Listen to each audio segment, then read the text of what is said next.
প্রস্তাবিত বাজেটে অস্বাভাবিক মাত্রায় রাজস্ব আহরণ লক্ষ্য নির্ধারণ করেছে সরকার, যা জিডিপি প্রবৃদ্ধি লক্ষ্যের সঙ্গেও সামঞ্জস্যপূর্ণ নয়। সংবাদ সম্মেলনে একথা বলেন বিদেশি বিনিয়োগকারীদের সংগঠন ফিকির সভাপতি রূপালী হক চৌধুরী। জানান, যেখানে জিডিপি প্রবৃদ্ধির লক্ষ্য 6.5%, সেখানে 20% রাজস্ব আহরণ বৃদ্ধি খুবই চ্যালেঞ্জিং হবে। এক্ষেত্রে বরাবরের মতোই এনবিআর প্রকৃত করদাতাদের উপর নানামুখী চাপ সৃষ্টি করতে পারে বলেও আশঙ্কা প্রকাশ করেন তিনি। এজন্য আগামীতে ঘাটতি পূরণে নতুন সোর্স নিশ্চিত করার পরামর্শ দেওয়া হয়। এছাড়া কর্পোরেট কর হার উচ্চ স্তরে থাকায় অস্বস্তি প্রকাশ করে ফিকি।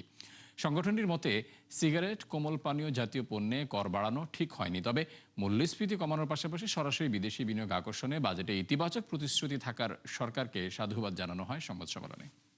যখন অর্ধেক পথে গিয়ে দেখা যায় যে আমাদের রেভিনিউ কালেকশন ওইভাবে হচ্ছে না, তখন এনবিআর বিভিন্ন খাতে বিভিন্ন রকমের ট্যাক্স ইম্পোজ করেন। এটা starts from the supplementary duty to অন্য রকম ডিউটি, আমি অত ডিউটির নামও বলতে পারছি না। সুতরাং তাতে করে হয় কি, যারা দিচ্ছে না করের আওতার বাইরে, তারা করের আওতার বাইরে থেকেই যায়, কারণ এক্সিস্টিংয়ে দিচ্ছে না, আবার নতুন করে কি দেবে। তখন এক্সিস্টিং ট্যাক্স পেয়ারের উপরে অতিরিক্ত চাপ পড়ে, এবং এই অতিরিক্ত চাপ পড়ার ফলে আমরা দেখতে পাচ্ছি যে যারা ভালো করছিলেন অনেক ধরনের কোম্পানি, তাদের কিন্তু একটা ডিক্লাইনিং ট্রেন্ড ধরা পড়ছে।